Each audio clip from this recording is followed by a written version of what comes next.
अस्सलाम वालेकुम स्टूडेंट्स, कैसे हैं आप सब? ठीक हैं। आज क्लास 9th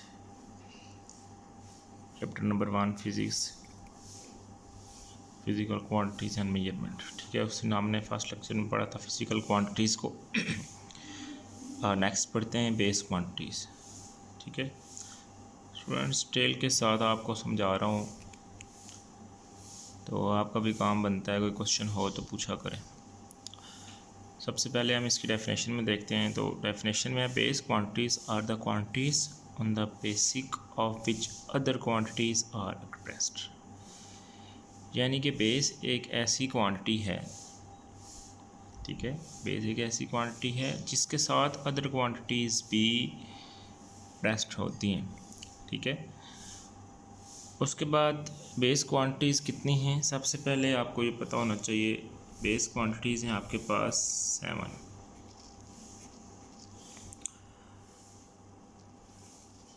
सबसे फर्स्ट को हम देखते हैं कि क्या है। फर्स्ट है आपके पास लेंथ, फिर है आपके पास मैस। ठीक है, अब लेंथ क्या है? एग्जांपल है आपके पास, ये एक लाइन है, ये ए साइड से बी साइड तक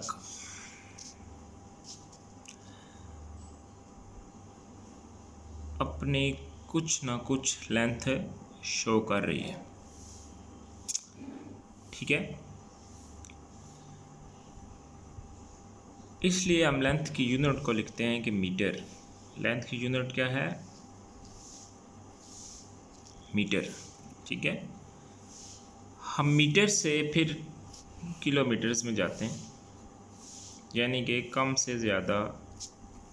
ठीक है, अब कुछ ना कुछ है। अब ये एक छोटी सी लाइन है, इसकी भी लेंथ है, ये भी लेंथ है, ये भी लेंथ है, कुछ भी है वो लेंथ उसकी है। दूसरी है स्टूडेंट्स मैस। अब देखें, मैस में आप कोई भी चीज़ रखते हैं, ठीक है, इसकी यूनिट होती है आपके पास केजी। केजी का मतलब होता है किलोग्राम। स्टूडेंट्स, अगर आपको कोई ऐसी क्वांटिटी चाहिए, जैसे आप चावल कर लें। अब देखें, अगर आप चावल किसी से मांगते हैं या आपसे कोई मांगता है, तो वो ये नहीं कहता कि मुझे 500 दाने चाहिए या 1000 चाहिए। कहता है कोई भी नहीं कहता। वो ये कहता है कि 1 kg चाहिए, 2 kg चाहिए। ठीक है, इट्स मीन्स वो इसकी यूनिट को मेंशन करता है कि किलोग्राम चाहिए। ठीक है, किलोग्राम चाहिए, 1 किलोग्राम, 2 किलोग्राम चाहिए। ठीक है स्टूडेंट्स, थर्ड चेक कर लेते हैं टाइम। अब टाइम की यूनिट है सबसे कम सेकंड्स। अगर आपके दिमाग में ये बात आती है कि सेकंड क्यों है, हावर क्यों नहीं है, ठीक है, देखिए स्टूडेंट्स, फिज़िक्स जो है, और पहली बात आपका टॉपिक ही ऐसा है फिज़िकल क्वांटिटीज़, ये हर चीज़ को मेजर करती है। एग्जांपल, आप मेरे पास ऐसे वीडियो हो गया 4.03 सेकंड्स की। ठीक है, अब 4 मिनट्स तो आपको समझ आते हैं, लेकिन अगर इसकी क्वांटिटी 3, इसकी यूनिट सेकंड ना होती, तो ये 3 सेकंड्स क्या ख़त्म हो जाते? ये भी तो कुछ ना कुछ टाइम है। 59 सेकंड कर लें, लास्ट सेकंड है मिनट का। ठीक है, तो क्या ये भी ख़त्म हो जाते? ठीक है, तो इसलिए इसकी क्वांटिटी जो यूनिट है वो इसकी है सेकंड। स्टूडेंट 7 हैं, ये चलें आप खुद भी बुक से वो कर लें, कोई इतना मुश्किल नहीं होगा। फिर अगर कोई क्वेश्चन हुआ तो मैं आपको समझा देता हूँ। नेक्स्ट है आपके पास ड्राइव क्वांटिटीज़। कहते हैं the quantity that are pressed in terms of base are called. Terms का मतलब क्या है? यानी कि अगर बेस की क्वांटिटीज़ मल्टीप्लाई हों या डिवाइड हों तो हमारे पास क्या लाती हैं, ड्राइव क्वांटिटीज़। देखें ड्राइव क्वांटिटी में सबसे पहले आपके पास स्पीड, ठीक है, स्पीड की यूनिट जो है वो हमारे पास है मीटर पर सेकंड, मीटर पर सेकंड। अब मीटर पर सेकंड्स को अगर हम बेस की यूनिट्स के साथ देखें, लेंथ एंड टाइम, ठीक है। अभी आपने क्या कहा था, लेंथ क्या रखता है, मीटर, कहा था लेंथ क्या है, मीटर है, ठीक है।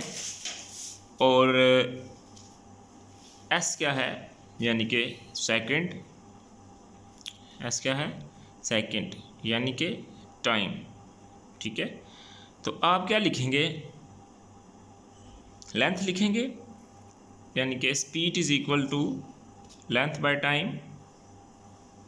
नहीं स्टूडेंट्स, आप लिखेंगे m बाय एस यानी कि मीटर और आवर सेकंड, ठीक है। तो मैंने अभी क्या कहा, मल्टीप्लाई या डिवाइड करने से आपके पास ड्राइव्स क्वांटिटी आती है, ठीक है। उसके बाद किस क्वांटिटीज़ के ऊपर डिपेंड करके, बेस क्वांटिटीज़ के ऊपर डिपेंड करके, ठीक है।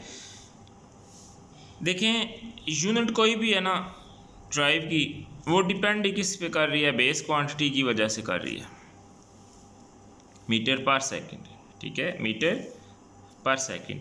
अब अगर आप बाईसाइकिल चलाते हैं, ठीक है, देखें वो उसकी स्पीड ज़रा कम है, अगर आप बाइक चलाते हैं उसकी स्पीड कुछ ज़्यादा है, अगर आप कार चलाते हैं तो उसकी स्पीड थोड़ी ज़्यादा है, लेकिन वो किसके ऊपर ही डिपेंड करती है, मीटर के सेकंड के, ठीक है, मीटर पर सेकंड्स के।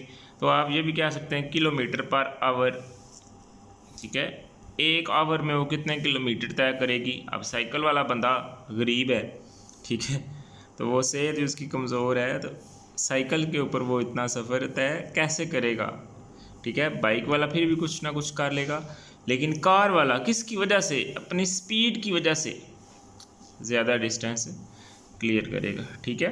तो इसका अगर हम फार्मूला देखें स्पीड का, तो आपके पास होता है डी ओवर टी यानी कि डिस्टेंस ओवर टाइम, ठीक है।